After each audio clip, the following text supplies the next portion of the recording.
Hello dear student, आप सभी का स्वागत है ज्ञान जीएस यूट्यूब चैनल में। तो आज से हमारी शुरुआत हो रही है इतिहास से, यानी कि इतिहास की कक्षाओं की आज से हम बात करेंगे। तो इसके अंतर्गत हमने रखा है प्राचीन भारत, मध्यकालीन भारत और आधुनिक भारत, यानी कि तीनों फॉर्मेट में हम पढ़ेंगे और अलग अलग हमने आपके लिए डिजाइन किया है। तो यहाँ से हम शुरुआत करते हैं आज से मध्यकालीन भारत, यानी कि जो हमारा इतिहास यहाँ से शुरुआत होता है वो हमारा 1206 से लेके हमारा इतिहास स्टार्ट करेंगे और 1707 तक की जितनी भी हमारी घटनाएं हैं यहाँ से उनकी हम चर्चा करेंगे। तो देखते हैं, ठीक है। तो देखिएगा, अगर किसी को पीडीएफ वगैरह चाहिए है तो आप लोग टेलीग्राम ग्रुप या आपके व्हाट्सएप ग्रुप से भी हमारे जुड़ सकते हैं यहाँ से, ठीक है। तो सबसे पहले अभी हमने आपसे बोला था कि हम जो घटनाओं की जो बात करेंगे इतिहास में वो 1206 से लेके जो हमारी 1707 तक की जो घटनाएं हैं, इसके अंतर्गत हमारा जितना भी प्रश्न बनता है उन सभी प्रश्नों की क्या करेंगे, हम यहाँ से चर्चा करेंगे। तो देखिएगा, आपके लिए बहुत ही अच्छे प्रश्न प्रस्तुत करते हैं हम, और हम लोगों ने बहुत अच्छे प्रश्न यहाँ से डिजाइन भी की हैं। और देखिएगा, पहला प्रश्न है कि निम्नलिखित में से सही विकल्प का चयन कीजिए। तो प्रश्न को अच्छे से पढ़िएगा, यही एग्जाम में, अगर हम एग्जाम में बार बार रिपीट करके प्रश्नों को पढ़ते हैं तो हमें कुछ अच्छा माहौल भी लगता है, और पेपर को हम जो क्वेश्चन होते हैं अगर हमने नहीं भी पढ़े होते हैं कहीं पर या कुछ उनके बारे में कुछ थोड़े से भी फैक्ट अगर हमने पढ़े होते हैं तो हमारा प्रश्न क्या होता है, सही होता है। लेकिन स्टूडेंट की गलती यही रहती है कि वो जल्दी से प्रश्न पढ़ता है, जल्दी से टिक कर देता है। तो जल्दी से टिक हमको नहीं करना है। देखिएगा, पहला है कि शाहजहां के काल में पुर्तगालियों द्वारा भारत में तंबाकू की खेती लाई गई थी। दूसरा है आपके सर्वाधिक चांदी के सिक्कों की ढलाई औरंगजेब के शासनकाल में की गई थी। तीसरा है हत बिहसत की रचना फारसी भाषा में की गई है। तो देखिएगा कि देखते हैं कि पुर्तगालियों का भारत में सबसे पहले जो आगमन हुआ था वो कब हुआ था। तो भारत में सबसे पहले जो पुर्तगालियों का जो आगमन हुआ था 20 मई 1498 में सबसे पहले भारत में जो पुर्तगाली आए थे उनको हमने नाम दिया वास्को डिगामा। तो वास्को डिगामा सबसे पहले एक व्यक्ति था अब्दुल माजिद। अब्दुल माजिद की सहायता से वास्को डिगामा भारत आने वाले भारत आने वाले पहले भारत आने वाले पहले पुर्तगाली थे जो 20 मई 1498 में भारत आए थे। और इन्होंने भारत में प्रिंटिंग प्रेस हो गई, आपकी तंबाकू की खेती हो गई, तो इसके साथ में पुर्तगालियों ने भारत में प्रिंटिंग प्रेस भी लगाई थी और तंबाकू की खेती भी की थी। तो किसने की थी, यहां से अगर हम बात करेंगे तो यहां से जो हमारा पॉइंट बनता है कि अकबर के शासनकाल में की गई थी, ना कि शाहजहां के शासनकाल में। तो किसके शासनकाल में यहां से की गई थी, अकबर के शासनकाल में की गई थी। अकबर के शासनकाल में 1604 और 1605 के अंतर्गत अगर हम बात करेंगे तो पुर्तगालियों ने भारत में तंबाकू की खेती की शुरुआत की गई थी यहीं से। तो भारत आने वाला जो पहला पुर्तगाली जो था वो कौन था, आपका वास्को डिगामा था, जो कालीकट यानी कि के तट पर आया था। और इसका जो स्वागत किए थे वो कौन किए थे, तो जमेरिन नाम के एक राजा थे वहां के, इसका स्वागत किए थे, किसका, वास्को डिगामा का। उसके बाद अब्दुल मजीद जो था, इसकी सहायता से ही क्या आया था, भारत का रास्ता इसने बता दिया था और भारत आ गया था। अमेरिका की खोज किसने की, तो अमेरिका की जो खोज की थी वो कोलंबस ने की थी। तो पहला हमारा प्रश्न गलत हो जाता है। तो ये शासनकाल अकबर का था, ना कि शाहजहां का। अगर अकबर के शासनकाल की यहाँ से हम बात करेंगे तो देखिएगा, अकबर का जो शासनकाल है वो आपके 1556 से लेके 1605 तक। तो इसी के शासनकाल के जब अंतिम क्षण यहाँ से प्रस्तुत हुए थे, जब अंतिम क्षणों की जब रचना जब चल रही थी तो शुरुआत करी गई थी किसकी, अकबर के शासनकाल जब समाप्ति हो रही थी तो पुर्तगालियों ने वहां पर दो चीजें लगा दी थी, एक तो प्रिंटिंग प्रेस लगा दी थी और दूसरा किसकी खेती शुरुआत कर दी थी, दूसरे तंबाकू की खेती की शुरुआत कर दी थी। तो भारत आने वाला पहला जो व्यक्ति था वो वास्को डिगामा था यहाँ से हमारा। लेकिन अगर बात करेंगे कि पुर्तगालियों का पहला वायसराय कौन था, पुर्तगालियों के अगर पहले वायसराय की बात करेंगे तो फ्रांसिस्को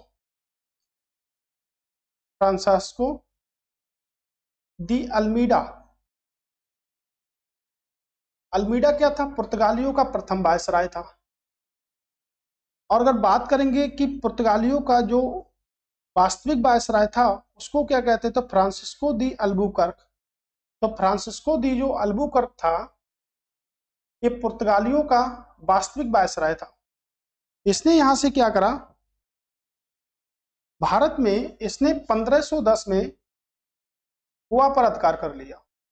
तो गोवा पूरी तरह से किसके अस्तित्व में आ गया? तो गोवा पूरी तरह से पुर्तगालियों के अस्तित्व में आ गया। और गोवा में जो सबसे बड़ी सिटी है उसको हम क्या कहते हैं? तो उसको भी हम क्या कहते हैं? तो उसको भी हम वास्को डिगामा के नाम से ही जानते हैं, जो गोवा में सबसे बड़ी जो सिटी है। जब ये भारत में आया था तो इसने क्या करा? ब्लू वाटर पॉलिसी शुरू कर दी थी, ब्लू वाटर नीति की शुरुआत कर दी थी। और इनके कार्य याद रखिएगा, जो फ्रांसिस्को दी जो अल्बुकर्क थे 1510 में इन्होंने गोवा पर अधिकार कर लिया था। तो गोवा पर जब अधिकार इन्होंने किया था तो वहां पे जो शासक था वो कौन था? यूसुफ आदिल शाह। तो 1510 में पूरी तरह से इन्होंने गोवा को अपने कब्जे में ले लिया था। किसने कब्जे में ले लिया था? तो पुर्तगालियों ने पूरी तरह से गोवा को कब्जे में ले लिया था। और पुर्तगालियों की अगर पहली फैक्ट्री की बात करेंगे तो पुर्तगालियों की पहला जो दुर्ग था या पहली फैक्ट्री की अगर बात करेंगे तो कहाँ स्थापित की गई? आपकी स्थापित की गई थी कोचीन में। और कोचीन में कब स्थापित की गई थी? तो 1503 में। तो ये तो पुर्तगालियों से कुछ संबंध पॉइंट हमारे रहे थे। तो जो भारत में जो खेती जो की गई थी वो किसके शासनकाल में की गई थी? अकबर के शासनकाल में की गई थी, ना कि शाहजहां के। तो पहला ऑप्शन तुम्हारा गलत हो जाता है। तो देखिएगा कि जहां पर हमारा पहला है वहां पे ए भी गलत हो गया, तो आपका और आपका ए भी गलत हो गया, ठीक है, और आपका ए भी गलत हो गया। तो हम कह सकते हैं कि 2 और 3 हमारे क्या होंगे? सही होंगे। तो इस तरह से तो हम इसको क्या कर सकते हैं? डिवाइड कर सकते हैं। उसके बाद में दूसरा है कि सर्वाधिक चांदी के सिक्के औरंगजेब की ढलाई, यानी कि सर्वाधिक चांदी के सिक्कों की ढलाई औरंगजेब के शासनकाल में हुई। तो इसको भी देख लेते हैं, बिल्कुल ठीक आंसर है। औरंगजेब के शासनकाल में सर्वाधिक ढलाई हुई थी किसकी? चांदी के सिक्कों की। अगर मैं बात करूंगा औरंगजेब के शासनकाल की, यहां से अगर मैं बात करता हूं तो औरंगजेब की भी कुछ बातों को देख लेते हैं। तो औरंगजेब का जो शासनकाल रहा था वो रहा था 1658 से लेकर 1707। लेकिन इनसे पहले जो शासक थे उनको हम कहते थे इनके पिता, यानी कि शाहजहां। तो शाहजहां की जो मृत्यु होती है वो 1666 में होती है। लेकिन शाहजहां का जो शासनकाल था, यहाँ से तो हम कह सकते हैं शाहजहां का जो शासनकाल था वो 1658 तक ही रहा था। कब तक रहा था? तो 1658 तक रहा था। यानी कि 1627 से लेके 1658 तक शाहजहां का शासन कर रहा था। इसके बाद औरंगजेब ने क्या कर लिया? अपने पिता शाहजहां को क्या कर लिया? कैद कर लिया। तो अपने पिता जब शाहजहां को कैद कर लिया था औरंगजेब ने, तो सिंहासन पर कौन बैठा? तो सिंहासन पर औरंगजेब बैठ गया। इससे पहले कई सारे युद्ध हुए जिसे हम कहते हैं धर्मत का युद्ध। तो धर्मत का युद्ध हुआ था 1658 में। तो धर्मत के युद्ध जो हुए थे वो दारा सिकों के अंतर्गत, और उसमें औरंगजेब की लड़ाई हुई थी। और कौन जीता था? तो औरंगजेब उसमें पूरी तरह से जीत गया था। धर्मत का युद्ध हुआ था। लेकिन औरंगजेब ने क्या करा? 1658 में ही शासन स्थापित कर लिया अपना। और इनकी अगर हम बात करेंगे तो इन्होंने एक सिख गुरु थे, गुरु तेग बहादुर। तेग बहादुर की क्या करा दी? हत्या करा दी। क्यों? क्योंकि इनसे इस्लाम धर्म कबूल करने के लिए कहा गया था, लेकिन इन्होंने इस्लाम धर्म कबूल नहीं करा था। तो सिखों के जो गुरु थे तेग बहादुर, उसकी हत्या किसने करा दी? औरंगजेब ने करा दी थी। और सिखों के 5वें गुरु की अगर हम बात करेंगे तो सिखों के 5वें गुरु जो अर्जुन देव थे उनकी हत्या किसने करा दी? तो उनकी हत्या जहांगीर ने करा दी। ठीक है, तो यहां से याद रखिएगा आप लोग। तो औरंगजेब के समय में सर्वाधिक सेनापति भी रहे थे। सर्वाधिक सेनापति, अगर हिंदुओं के सबसे ज्यादा सेनापति किसके समय में रहे थे? तो औरंगजेब के समय में रहे थे हिंदुओं के सबसे ज्यादा सेनापति। इसने क्या करा? इसने मंदिरों को भी तोड़वा दिया। जितने भी हमारे यहाँ पे मंदिर थे, जो हिंदू मंदिर थे, उन सभी को तोड़वा दिया था इसने। और जजिया कर भी लगा दिया था, पुनः जजिया कर लागू कर दिया था। तो ऐसे कुछ फैक्ट्स हमारे बनते हैं। और सबसे जरूरी जो हमारा प्रश्न का जो क्वेश्चन था, यानी कि सर्वाधिक चांदी के सिक्कों की ढलाई औरंगजेब के शासनकाल में की गई, तो बिल्कुल ठीक है, औरंगजेब के शासनकाल में ही सर्वाधिक चांदी के सिक्कों की ढलाई की गई थी। अगला पॉइंट हमारा है, अब देखिएगा सही तो है लेकिन हम फिर भी यहाँ से समझेंगे कि जो हसत और बिहसत है की रचना फारसी भाषा में की गई थी। तो ये होता क्या है जी? 8 स्वर्ग होता है। ये फारसी भाषा का शब्द है, ये भी याद रखिएगा। प्रश्न डायरेक्टली भी पूछा जा सकता है कि हस बिसत किस भाषा का शब्द है? तो फारसी भाषा का शब्द है। और इससे ये भी पूछा गया है कि आपका जो हस विसत है इसका मतलब क्या है, तो इसका मतलब है 8 स्वर्ग। 8 स्वर्ग का मतलब ये हुआ कि 8 तलों का एक केंद्रीय कक्ष है, यानी कि एक तल योजना है जिसमें 8 तल होते हैं, केंद्रीय कक्ष की श्रेणी में आते हैं। तो कीमती पत्थरों से जो निर्मित जो इमारत होती है उसे हत विसत के नाम से जानते हैं। ये भी आपके मुगल वंश में क्या था, प्रचलित था यहाँ से। तो तीसरा भी हमारा सही है। तो इस तरह जो प्रश्न का आंसर जो होगा वो क्या होगा, सी। तो सी हमारा क्या होगा, यहाँ से राइट आंसर होगा। ठीक है, तो यहाँ से सी हमारा राइट आंसर होगा। अगला प्रश्न है कि 1658 में औरंगजेब और दारा सिकों के बीच धर्मत के युद्ध का साक्षी कौन था? तो कौन सा यात्री था जो साक्षी रहा था इस युद्ध का? है आपका इब्न सीना, फ्रांसीसी वार्नियर, अल्बरूनी या इब्न बतूता। तो यहां से अगर हम बात करेंगे, इब्न बतूता की बात करते हैं, तो इब्न बतूता जो भारत जो आया था, इब्न बतूता तो मोहम्मद बिन तुगलक के समय भारत आया था। मोहम्मद बिन तुगलक के समय यहां से भारत आया था, जिसे हम शॉर्टकट में बोल सकते हैं एमबीटी। तो मोहम्मद बिन तुगलक के समय में भारत आया था कौन, इब्न बतूता। और मोहम्मद बिन तुगलक के समय में इब्न बतूता 1333 में भारत आया था। और इसने एक पुस्तक लिखी जिसे हम कहते हैं किताब उल रहला। किताब उल रहला नामक पुस्तक लिखी थी। ठीक है, तो किताब उल रहला नामक पुस्तक किसने लिखी थी, तो इब्न बतूता ने यहाँ से पुस्तक लिखी थी, जिसे हम कहते हैं किताब उल रहला के नाम से इसको हम जानते हैं। ठीक है, तो यहाँ से हमने देखा कि इब्न बतूता किसके समय में आया था, तो इब्न बतूता मोहम्मद बिन तुगलक के समय भारत आया था। उसके बाद अगर हम बात करेंगे अलबरूनी की, यहाँ से बात करेंगे, तो देखिएगा अलबरूनी जो है वो किसके समय भारत आया था, तो महमूद गजनवी के समय भारत आया था। 11वीं शताब्दी में महमूद गजनवी के समय भारत आए थे। और पुराणों का अध्ययन करने वाला पहला मुस्लिम थे। तो पुराणों का अध्ययन करने वाला पहला मुस्लिम भी कहा जाता है किसको, अलबरूनी को माना जाता है। तो इन्होंने एक पुस्तक लिखी थी जिसे नाम दिया गया किताब उल हिंद। किताब उल हिंद इन्होंने एक पुस्तक लिखी थी, जो किस भाषा में लिखी गई थी, अरबी भाषा में इन्होंने लिखी गई थी। तो किस भाषा में थी आपकी, अरबी भाषा में थी। तो ये भी हमारा मोस्ट इंपॉर्टेंट बनता है। तो किसके समय भारत आया था, तो महमूद गजनवी के समय भारत आया था 11वीं शताब्दी में। अब पुराणों का अध्ययन करने वाला पहला मुस्लिम की अगर बात करेंगे तो अलबरूनी पुराणों का अध्ययन करने वाला पहला मुस्लिम रहे थे। राइट, यहाँ से तो अगर हम यहाँ से बात करते हैं महमूद गजनवी की, भारत को कितनी बार लूटा था, तो भारत को 17 बार लूटा था। सीधा सीधा उद्देश्य था धन संपदा को लूटना भारत की, ये पूरा पूरा उद्देश्य रहा था। लेकिन अगर इसमें दारा सिका के पुराणों की अगर बात करेंगे तो हमारे जो पुराणों की संख्या है वो 18 है आपके। और अगर इसमें दारा सिको का नाम आया तो दारा सिको क्या थे, एक मुस्लिम थे। तो उपनिषदों का अध्ययन करने वाला पहला मुस्लिम किसे मानते हैं हम, तो उपनिषदों का अध्ययन करने वाला,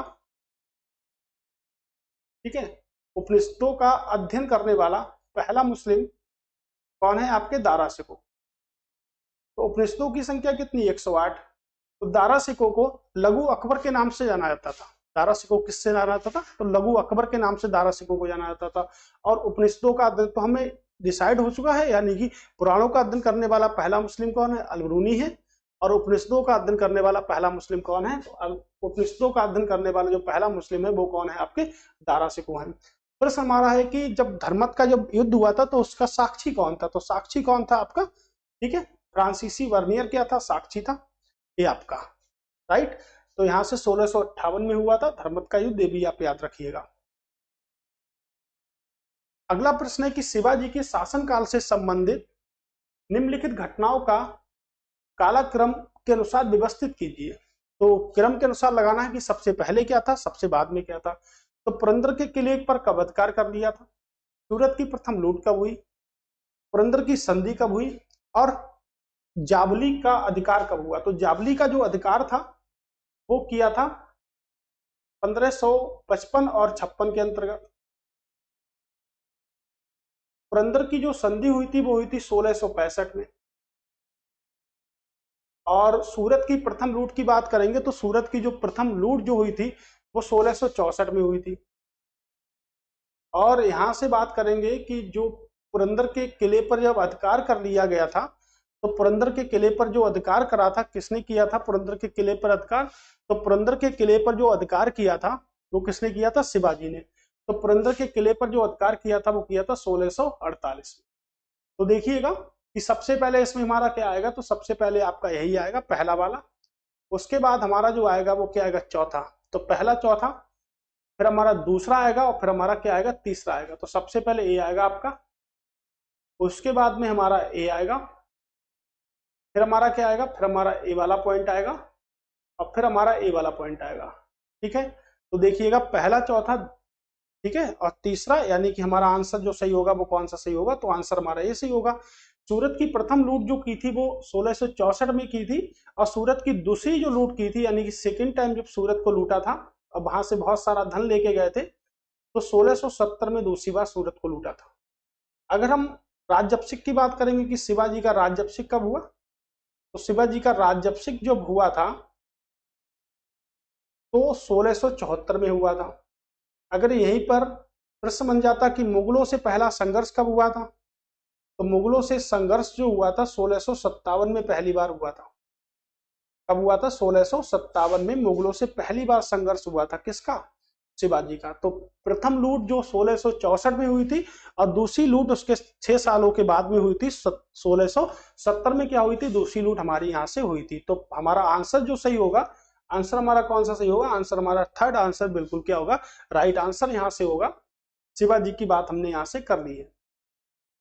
ठीक है, कह रहे हैं निम्नलिखित में से गलत विकल्प का चयन कीजिए। तो गलत विकल्प आपको बताना है। गुरु अंगद देव गुरुमुखी लिपि के जनक थे। गुरु अर्जुन देव गुरु ग्रंथ साहिब का संकलन किया था।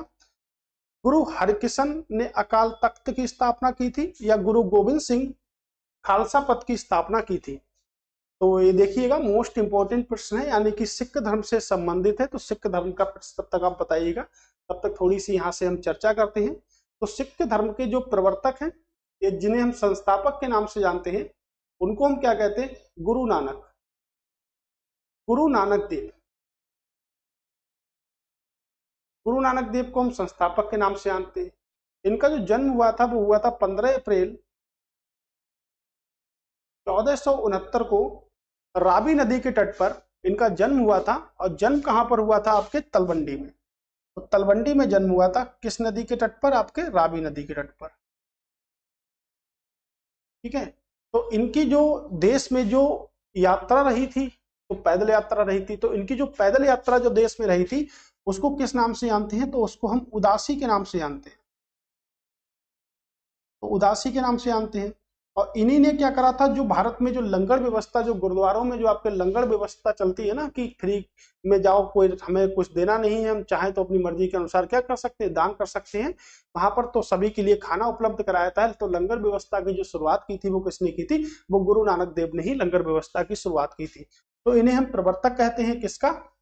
आपके सिख धर्म का प्रवर्तक कहते हैं। तो देख लेते हैं, गुरु अंगद देव जो थे, देखिए सिख धर्म में टोटल मिला के 10 गुरु रहे थे, और गुरु अंगद देव ने गुरुमुखी लिपि के जनक कहा जाता है। तो ये बिल्कुल पॉइंट सही है। पॉइंट हमसे पूछा है कि निम्नलिखित में से कौन सा गलत है, तो गलत पॉइंट हमसे पूछा है। उसके बाद है कि गुरु अर्जुन देव जो थे उन्होंने गुरु ग्रंथ साहिब का संकलन किया था। हमने आपको भी बताया था कि गुरु ग्रंथ साहिब का संकलन किए थे, ये बात भी ठीक है। लेकिन अर्जुन देव की जो हत्या कराई थी वो किसने कराई थी? जहांगीर ने अर्जुन देव की हत्या करा दी थी। गुरु हरिकृष्ण ने अकाल तख्त की स्थापना की थी, तो गुरु हरकिशन ने तो नहीं की थी। इनका जो पॉइंट है यही आपका गलत आंसर हो जाएगा। तो फिलहाल आंसर की दृष्टिकोण से अगर हम देखेंगे तो हमारा सी, यानी गलत पूछा है तो सी हमारा क्या होगा? सही आंसर होगा यहाँ से। अकाल तख्त की जो स्थापना की थी वो गुरु हरगोविंद ने की थी। गुरु हरगोविंद ने की थी अकाल तख्त की स्थापना।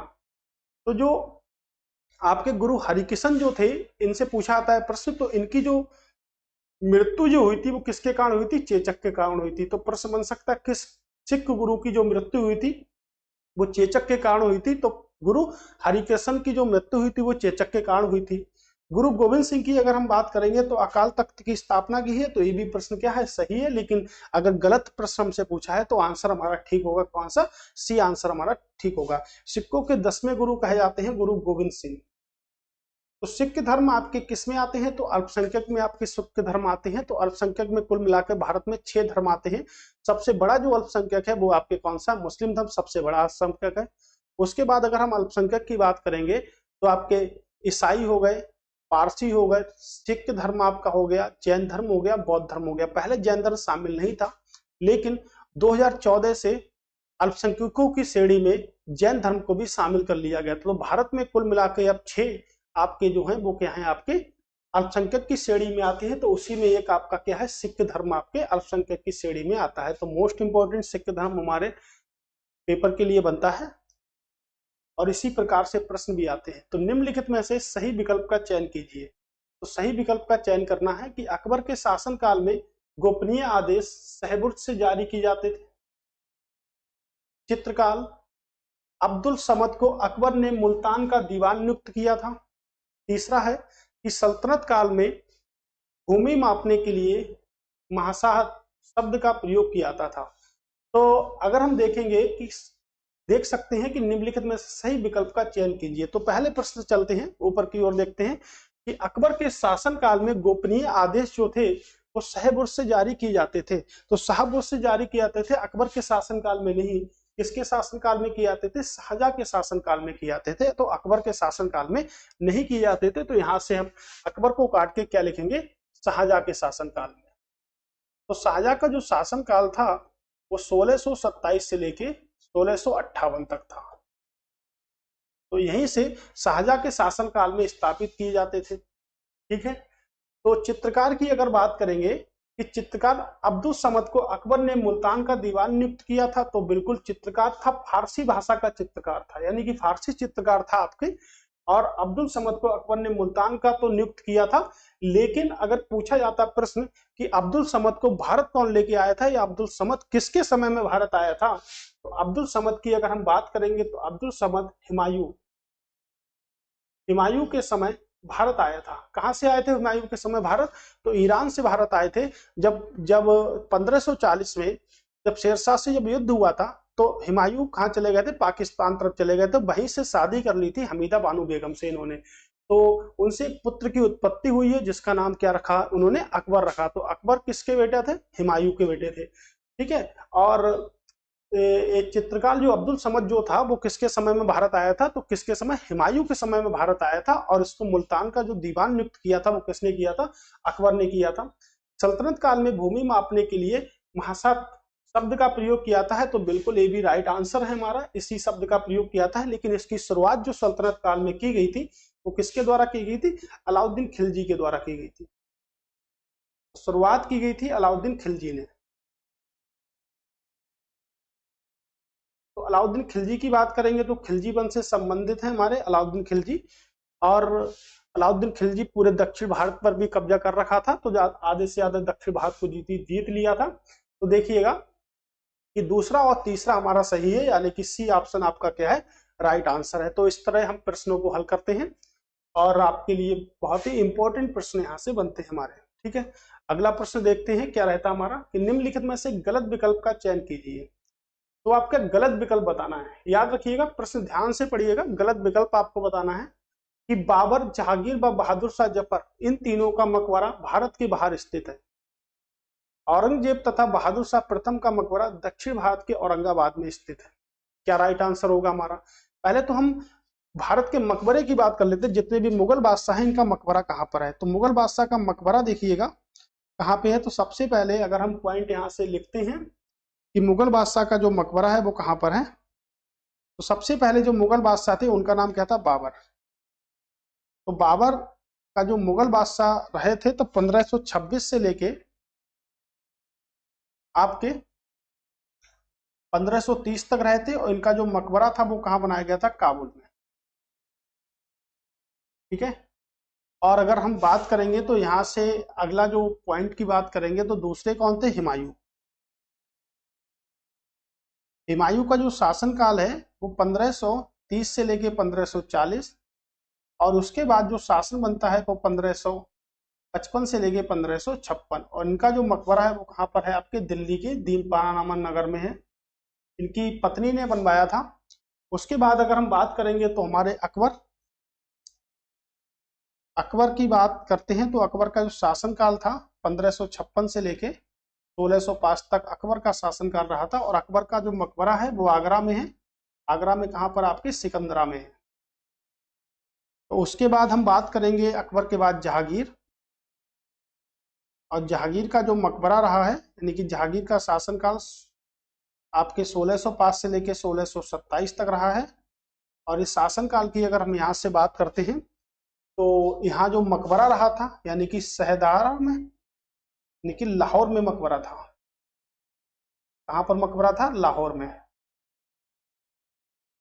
ठीक है। और उसके बाद बात करेंगे तो शाहजहां। तो शाहजहां का मकबरा तो आप सभी लोगों को पता है, आगरा के ताजमहल में है। तो 1627 से लेके 1658, ठीक है, शाहजहां का मकबरा था आपके आगरा में। उसके बाद अगर बात करेंगे तो औरंगजेब आपका शासक आ गया। तो औरंगजेब का जो मकबरा है वो आपके औरंगाबाद में है। और शासन की अगर बात करेंगे 1658 से लेके 1707 तक यहाँ पे शासन रहा था। और आपके कहाँ पर है? औरंगाबाद में। ठीक है, कहाँ पर है? आपके औरंगाबाद में, यहाँ से। तो देखिएगा ये पॉइंट है हमारे, ठीक है, कि ये हमारे, अब हम यहाँ से डिसाइड करेंगे। तब तक हम डिसाइड नहीं कर सकते थे जब तक हमको ये नहीं पता कि मकबरा भारत में कहाँ पर है। तो पहला प्रश्न देखते हैं कि बाबर, जहांगीर और बहादुर शाह जफर का जो मकबरा है भारत के बाहर है। तो बहादुर शाह जफर का जो मकबरा है वो आपके रंगून में है। कहाँ पर है? आपके रंगून में। तो बहादुर शाह जफर, तो देखिएगा ठीक है, यानी कि काबुल आपके भारत से बाहर हो चुका है। और ये आपका ठीक है। तो पहला तो ऑप्शन जो होगा वो क्या होगा? आपका सही होगा। लेकिन प्रश्न की भांति गलत पूछा है। औरंगाबाद, औरंगजेब और बहादुर शाह प्रथम का जो मकबरा है दक्षिण भारत के औरंगाबाद में स्थित है। तो ये भी आपके ठीक है, यानी कि गलत पूछा है। तो ना तो पहला सही है ना तो दूसरा सही है। Option number D right answer हमारा यहाँ से होगा। कोई भी प्रश्न क्या है गलत नहीं है यहाँ पर। तो ये मकबरे आप याद रखिएगा, सिकंदरा आगरा में है आपके। ठीक है। प्रश्न है कि मुगल काल से संबंधित निम्नलिखित में से कौन सा विकल्प गलत है? जहांगीर का शासनकाल मुगल चित्रकला का स्वर्ण काल है। शाहजहां मुगल चित्रकला का सर्वश्रेष्ठ पारखी है। मीर मुसाविर साम्राज्य के मुख्य चित्रकार का पद था। मुरक्का क्या था? चित्रों का एक एल्बम था, यानी कि चित्रों को समाहित करने वाली एक पुस्तक थी, या एल्बम के नाम से उसको हम जानते हैं। तो जहांगीर का शासनकाल, प्रश्न है कि कौन सा विकल्प है जो गलत है? तो किसकी बात करी जा रही है? बात करी जा रही है गलत की बात की जा रही है। तो देखिएगा कि जो जहांगीर का काल था वो मुगल चित्रकला का स्वर्णकाल था। तो जहांगीर के शासनकाल को मुगल चित्रकला का स्वर्णकाल कहते हैं। ये बात बिल्कुल क्या है? ठीक है। अगला पॉइंट है कि शाहजहां मुगल चित्रकला का सर्वश्रेष्ठ पारखी था। तो शाहजहां नहीं, यहाँ पर जहांगीर। क्या होगा? जहांगीर होगा। तो गलत पूछा है, तो यही हमारा क्या होगा? सही होगा। ये ठीक है, आपके ए भी ठीक है और ये आपका ए भी ठीक है। ठीक है। तो हमसे ये पूछा है। उसके बाद अगर हम बात करेंगे कि ये दोनों किससे मिलेंगे, तो ये दोनों आपके किससे मिलेंगे? जहांगीर से मिलेंगे। तो मुगल काल का स्वर्ण काल किसके काल को कहा जाता है? यानी कि मुगल काल का स्वर्ण काल किसके काल को कहा जाता है? ये मुगल वास्तुकला, मुगल वास्तुकला का स्वर्णकाल किसके काल को कहा जाता है? स्वर्णकाल किसके काल को कहा जाता है? तो अगर इन दोनों की प्रश्नों की अगर बात करते हैं तो यहाँ पर जो नाम निकल के आएगा उनको हम क्या कहेंगे? तो यहाँ से हम जानेंगे, क्या नाम है आपके? शाहजहां। तो उनको हम शाहजहां के नाम से जानते हैं। ठीक है। लेकिन अगर चित्रकला की बात करेंगे तो आपके जहांगीर से संबंधित होंगे। तो ये सब ठीक है आपके, और ये वाला आपका गलत है। तो ये आंसर आपका बी रॉन्ग आंसर है। यहाँ पे शाहजहां ना होकर आपके क्या होंगे? जहांगीर आपके होंगे। ठीक है। तो निम्नलिखित में से गलत विकल्प का चयन कीजिए। किशनगढ़ शैली राजस्थान की एक प्रसिद्ध शैली है जो नृत्य से संबंधित है। तो गलत की बात की जा रही है। गलत बताइएगा, गलत क्या है भाई इनको? है ना, तोड़ी राग प्रातःकालीन गाए जाने वाला राग है। अकबर पहला मुगल बादशाह था जिसने रूप चरित्र बनाया था। अकबर पहला मुगल सम्राट था जिसने संस्कृत भाषा को संरक्षण प्रदान किया था। मोस्ट इंपोर्टेंट प्रश्न है। अकबर के शासनकाल की अगर हम यहाँ से बात करेंगे तो अकबर का शासनकाल 1656 से लेके 1605 ये रहा था। भारत में जब ब्रिटिश ईस्ट इंडिया कंपनी की जब स्थापना की गई थी, जब भारत में ब्रिटिश ईस्ट इंडिया कंपनी की स्थापना की गई थी, तो उस समय मुगल बादशाह कौन था? तो उस समय मुगल बादशाह कौन थे? अकबर थे हमारे। अकबर का मकबरा अभी हमने पढ़ा कहाँ पर है? आपके सिकंदरा में है अकबर का मकबरा। तो किशनगढ़ शैली राजस्थान की प्रसिद्ध शैली है, लेकिन नृत्य से संबंधित ना होकर आपके किससे संबंधित है? तो चित्रकला से संबंधित है। किससे संबंधित है? चित्रकला से। तो यही हमारा पहला प्रश्न ही हमारा क्या हो गया? रॉन्ग हो गया। तो यही हमारा राइट आंसर होगा। गलत पूछा है तो यही हमारा क्या होगा? राइट आंसर यहाँ से होगा आपका ऑप्शन नंबर ए। तो तोड़ी राग नृत्य प्रातःकालीन गाया जाता है। अकबर पहला मुगल बादशाह था जिसने रूप चित्र बनाया था, तो ये भी बिल्कुल ठीक बात है। अकबर के समय के जो प्रमुख चित्रकारों में कौन थे? तो प्रमुख चित्रकारों में एक दसवंत भी था, ठीक है, पसावंत भी था, अब्दुल समद भी, जिसे मुल्तान का दीवान नियुक्त किए थे, ठीक है। तो ये प्रश्न इंपॉर्टेंट है आपके। किसके समय भारत आया था अब्दुल समद? तो अब्दुल समद आया था आपके हुमायूं के समय भारत आया था। अकबर पहला मुगल बादशाह था, इसने संस्कृत भाषा को संरक्षण दिया था। संस्कृत का जनक किसे कहते हैं? तो संस्कृत का जनक कहते हैं पाणिनि को, जिन्होंने एक पुस्तक लिखी थी जिसे हम कहते हैं अष्टाध्यायी। अष्टाध्यायी पुस्तक के लेखक भी हैं आपके पाणिनि, ठीक है। तो इन्होंने एक पुस्तक लिखी थी अष्टाध्यायी। यहाँ से चलिए, तो इस तरह जो प्रश्न का आंसर बनता है वो क्या बनता है? आपके ऑप्शन नंबर ए हमारा क्या होगा? राइट आंसर होगा। कह रहे हैं निम्नलिखित में से सही विकल्प का चयन कीजिए। तो सही विकल्प का चयन करना है, मनसबदारी से संबंधित है। तो जैसा कि देखिएगा, जैसा कि भारत में यह सरकारी नौकरी है, जैसा कि भारत में यह सरकारी नौकरी है, तो पहले ही मुगल वंश में मनसबदारी क्या थी? सरकारी नौकरी थी। तो भारत सरकार अकबर की नीतियों को चेंज नहीं कर सकती। जो हमारी सरकारी नौकरी है वो किससे संबंधित है? आपकी मनसबदारी प्रथा संबंधित है। तो इसमें क्या है देखिए, मनसबदारी व्यवस्था को मुगल साम्राज्य का स्थापीय ढांचा कहा जाता था। अरबी भाषा के शब्द मनसिब से मनसब की उत्पत्ति हुई। मनसबदारी व्यवस्था जो था वो डेसिमल सिस्टम यानी कि दशमलव पद्धति पर आधारित थी। मनसब का आवंटन आनुवंशिक आधार पर ना होकर योग्यता के आधार पर होता था। आज भी देखिएगा जो हमको नौकरी मिलती है वो किस तरह से मिलती है? तो वो योग्यता के आधार पर हमको मिलती है नौकरियां। तो आनुवंशिक नौकरियां आज भी नहीं, योग्यता के आधार पर मिलती है। तो इसी प्रकार मनसबदार जो था उनको आनुवंशिक योग्यता थी जो उनके अंतर्गत, उसी के आधार पर मिलती थी। तो आज भी सरकारी नौकरी इसी के आधार पर मिलती है। मनसबदारी जो व्यवस्था थी वो दशमलव पद्धति पर आधारित थी। तो ये भी प्रश्न हमारा क्या है? पूरी तरह से राइट है, यानी कि मनसबदारी प्रथा आपकी संबंधित थी किससे? ठीक है, दशमलव पद्धति से। अरबी भाषा के मनसब शब्द से लिया गया। तो मनसब एक कैसा शब्द है आपका? अरबी भाषा का शब्द है आपका मनसब, ठीक है। मनसबदारी प्रथा को मुगल साम्राज्य का स्थापीय ढांचा कहा जाता है। तो ये भी ठीक है आपके। तो मनसबदारी की अगर हम बात करेंगे तो मनसबदारी की जो आधारशिला रखी गई थी वो किस देश से ली गई थी? तो मंगोलिया से ली गई थी, और डेसिमल सिस्टम पर आधारित है। अबुल फजल ने आईने अकबरी, जो आपकी आईने अकबरी जो पुस्तक है उसमें 66 प्रकार के मनसबों का उल्लेख किया। कितने प्रकार के?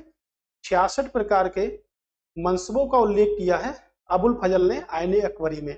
तो कुल मिलाकर 66 प्रकार के मनसबदार थे। तो मनसबदारों को वेतन प्रदान किया था। तो इसमें सबसे ज्यादा वेतन यानी कि रक्त संबंधी अगर होते थे तो उनको 5000 से लेकर 7000 तक की वेतन प्रदान किया जाता था, और उससे नीचे जो थे उनको नहीं प्रदान किया जाता था, उनको कम। तो रक्त संबंधियों को सबसे ज्यादा वेतन प्रदान किया था मनसबदारी के अंतर्गत। तो मान सिंह जो थे उनको सबसे ज्यादा वेतन मिला था यहाँ पर। अब मान सिंह कौन थे? तो मान सिंह आपके रक्त संबंधियों में यानी कि अकबर के साले थे, इसीलिए उनको सबसे ज्यादा मनसब प्रदान किया था। तो मनसबदारी प्रथा आपके आनुवंशिक नहीं है, जेनेटिक्स नहीं है, यानी कि योग्यता के आधार पर निर्धारित की जाती है मनसबदारी प्रथा को। तो मनसबदारी प्रथा की जो शुरुआत की गई थी वो मंगोलिया से लेकर आए थे। कौन? तो मंगोलिया से लेकर आए थे कौन? अकबर। तो अकबर ने मनसबदारी प्रथा शुरुआत की। तो भारत भी उसी तर्ज पर आज सरकारी नौकरियां देता है। तो भारत सरकार जो है वो आपकी अकबर की नीतियों को चेंज नहीं कर सकती है। तो याद रखिएगा मनसबदारी प्रथा को। डिटेल में भी पढ़ेंगे हम पूरी तरह से मनसबदारी प्रथा को, ठीक है। मौर्य सम्राट अशोक के शासनकाल से संबंधित प्रांतों के संबंध में गलत विकल्प का चयन कीजिए। तो गलत विकल्प का चयन करने हैं, यानी कि मौर्य सम्राट अशोक, अशोक की अगर हम बात करेंगे तो सबसे पहले ऑप्शन पढ़ लेते हैं। दक्षिणावर्त यानी कि सुवर्णगिरी कहते हैं, कलिंग पाटलिपुत्र कहते हैं, अवंती जो राष्ट्र है उसे उज्जैनी कहते हैं, उत्तरापथ क्या है आपका? तक्षशिला से संबंधित है। अगर सम्राट अशोक की बात करेंगे तो आप जहां पर भी भारत में जाओगे वहां पर आपको अशोक दिखेंगे। अगर आप प्रशासनिक बल में जाते हैं तो अशोक आपके कंधे पे मिलेंगे, यहाँ पर ठीक है, आपके कैप पे मिलेंगे, हर जगह क्या मिलेंगे, सम्राट अशोक। इसीलिए हम सम्राट अशोक के नाम से जानते हैं। और इन्होंने जनता को सबसे पहले शिलालेखों के माध्यम से अगर किसी को जनता ने सबसे पहले याद कराए थे शिलालेख क्या होते हैं, तो शिलालेख पत्थर पर लिखे गए लेख होते हैं शिलालेख। तो सबसे पहला जो इनका शिलालेख था वो 1837 में जेम्स प्रिसेप ने खोजा था। किसने खोजा था? जेम्स प्रिसेप ने खोजा था 1837 में। और इस शिलालेख था, तो शिलालेख मतलब क्या होता है? लिखने का लेख, यानी कि लिपि का ज्ञान हो चुका था। तो किस लिपि में खोजा गया था? आपके ब्राह्मी लिपि में खोजा गया था। तो ब्राह्मी लिपि में अशोक का पहला शिलालेख खोजा गया था। तो जनता को सबसे पहले शिलालेखों के माध्यम से किसने संबोधित किया था? तो जनता को सबसे पहले अशोक ने संबोधित किया था शिलालेखों के माध्यम से। ठीक है, तो सम्राट अशोक ने ऐसे कुल मिला के 13 शिलालेखों की चर्चा करते हैं। कितने शिलालेख? तो बड़े शिलालेख हैं आपके 13 शिलालेख बड़े हैं, जो सभी मोस्ट इंपोर्टेंट की श्रेणी में भी आते हैं। उसके अंतर्गत आपका 13वां शिलालेख जो मोस्ट इंपोर्टेंट है, इसमें कलिंग युद्ध का विवरण दिया गया है। ठीक है, तो कलिंग युद्ध किससे संबंधित है आपके? ठीक है, 13वें शिलालेख से संबंधित है। तो अशोक क्या था? प्रारंभ में कई सारे धर्मों का अनुयायी था, लेकिन बाद में बौद्ध धर्म के अनुयायी हो गए। तो जब लुम्बिनी जाते हैं तो ये लुम्बिनी ग्राम को करमुक्त भी कर देते हैं। और रूमनदेही अभिलेख जो संबंधित है वो आपके मौर्य सम्राट अशोक से और महात्मा बुद्ध दोनों लोगों से संबंधित होगा, रूमनदेही का अभिलेख। तो सम्राट अशोक जो यहाँ पे रहे थे, उनका शासनकाल यानी कि मौर्य साम्राज्य से थे, तो उनका शासनकाल बहुत ही विस्तारित रहा था हमारे सम्राट अशोक का। ठीक है, तो यहां से है कि दक्षिणावर्त है आपके सुवर्णी में, तो ये बिल्कुल ठीक है। पूछ रहा है कि कौन सा गलत है। कलिंग पाटलिपुत्र में ना होकर आपके उड़ीसा साइड में पड़ता है। ठीक है, तो पाटलिपुत्र की जो स्थापना की गई थी, यानी कि यही गलत है। तो पाटलिपुत्र की जो स्थापना की गई थी वो किसके द्वारा की गई थी? उदयन के द्वारा की गई थी। पाटलिपुत्र, उदयन किस वंश से संबंधित था? तो उदयन आपके जो संबंधित थे वो आपके हरेक वंश से थे। हरेक वंश हम इनको बोल दें, या इनको हम कह सकते हैं पितृहंता वंश, क्योंकि अपने पिता को मारकर राजा बनते थे। तो इन्होंने अपने पिता को मारा। इनके पिता का नाम था अजातशत्रु। तो अजातशत्रु ने किसको मारा था? तो अजातशत्रु ने मारा था बिम्बिसार को। देखिएगा, बिम्बिसार हरेक वंश के राजा हुए थे। बिम्बिसार के बाद में अजातशत्रु राजा हुए थे, और उसके बाद जो राजा हुए थे उनको हमने क्या कहा? तो उनको हमने कहा उदयन। तो उसके बाद जो राजा हुए थे उदयन। तो देखिएगा कि उदयन ने किसकी स्थापना करी है? पाटलिपुत्र की स्थापना उदयन ने की है। और आपके बिम्बिसार ने किसकी स्थापना की? तो बिम्बिसार ने राजगीर की स्थापना की थी। अब प्रश्न बनेगा कि राजगीर को राजधानी बनाने वाला पहला शासक कौन था? तो बिम्बिसार था। उदयन को राजधानी बनाने वाला, यानी कि पाटलिपुत्र को राजधानी बनाने वाला पहला शासक कौन था? तो राजधानी बनाने वाला पहला शासक था उदयन था। पाटलिपुत्र, पाटलिपुत्र कहां पर है? आपके बिहार में है। कलिंग आपके कहां पर है? उड़ीसा से संबंधित है आपके कलिंग। तो अशोक के 13वें शिलालेख से हमें जानकारी मिलती है कलिंग युद्ध की। तो कलिंग आपका महानदी और गोदावरी नदी के तटों पर स्थित है, जिसे हम कहते हैं कलिंग। और 13वें शिलालेख से जानकारी मिलती है आपके युद्ध से। ठीक है, तो इतने ही प्रश्न हमारे यहां से थे। Thanks for watching. दोबारा फिर से हम पार्ट 2 में मिलेंगे। नमस्कार।